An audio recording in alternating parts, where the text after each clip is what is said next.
Vinga, família, tots a taula. Tranquils, no diré que és fricandó. És vedella amb bolets i patatones. Això sí, tendre, tendre. Font-li López! Aquesta vedella ha vingut directe del ramader de Can Vilomara cap a casa. Salpebrem els talls de vedella, enfarinem i els fregim en una cassola. Un cop enrossits, els reservem. Fem un sofregit amb ceba, porro i api i ens ajudem amb una mica d'aigua per desenganxar el fons de la cassola.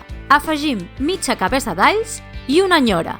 Remenem una mica i deixem coent 15 minuts. Mentrestant, ratllem un tomàquet i, passat el temps, l'afegim a la cassola i li incorporem els talls de vedella. Barregem tot bé i afegim un rajolí de vi ranci. Perfumem amb orenga, farigola, romaní i sajolida, un quart de branca de canyella i una fulla de llorer.